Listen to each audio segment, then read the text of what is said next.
Hey there, welcome to Funny Farm. Rainy and gloomy outside today, but warm, and I'm going to plant some more potatoes today. What I've decided to do is I have some I'll show you by my hand, a few giant seed potatoes. That's a russet. This funny looking one is an Adirondack white. This is a Yukon Gold. This is a Pontiac. And that is a dark red Norland. I'm going to put each one of these big potatoes in their own big pot and see how much potatoes I can get off one giant tuber without cutting it. I think maybe in these 3 extra pots I'll put a few Yukons in there because we're almost out of Yukons.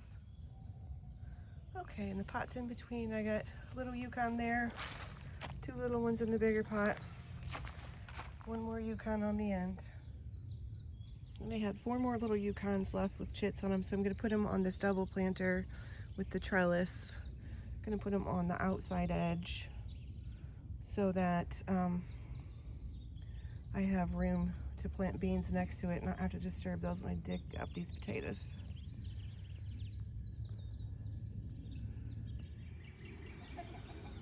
All these potatoes I'm planting today are going to be determinate potatoes, or what you would call in some other countries first earlies. So these are not potatoes that require hilling. We may put some mulch on top to keep them from getting green, or a little bit of extra dirt on the top as the dirt settles, but we do not have to mound these up. Okay, got those topped up. What I probably will come in here and add a layer on top as these settle with either some composted chicken manure or some duck manure. The chicken manure is hot, so it has to be composted. Duck manure is considered a cold manure and can be applied straight to the plants. So we don't buy a lot of fertilizer here. Ours comes from the Birdies. This bed right here, I just ripped out the rest of the bok choy because it was going to seed. So the chickens got to eat the rest of that today. And I'm gonna dig this up, and I think this is where my little pinto gold and red thumb potatoes are gonna go. These are what the dark red Norlands we planted earlier in the year are starting to look like. And here's the other bed of dark red Norlands. And then in the little kiddie pool where we put the little teeny tiny tiddler potatoes, we are starting to get some plants pop in here too. These were just the tiniest potatoes I had left from last year. That one right there is obviously one of the blues. Look how purple he is. Do you hear that rooster in the background, Miss Nichols? They crow all day.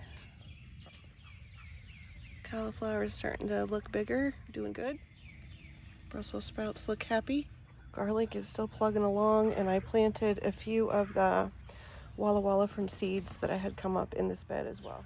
Here's what the other garlic bed looks like. I think the volunteers look better than the ones I planted. Cabbages.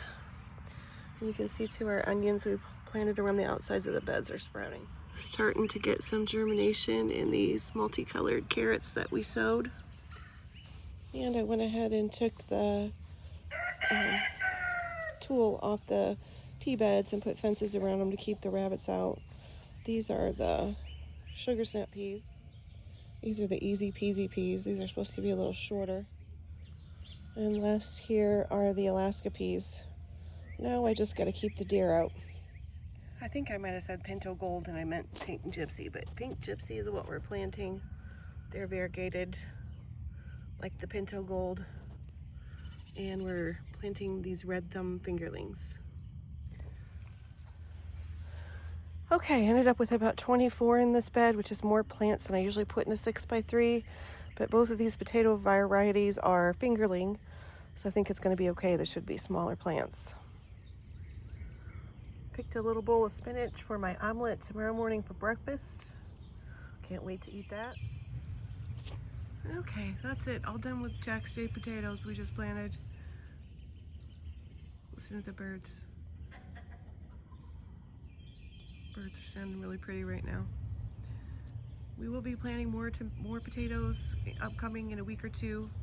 I still have some more fingerlings, some Adirondack whites, and some blues to be planted. In the meantime, thanks for watching.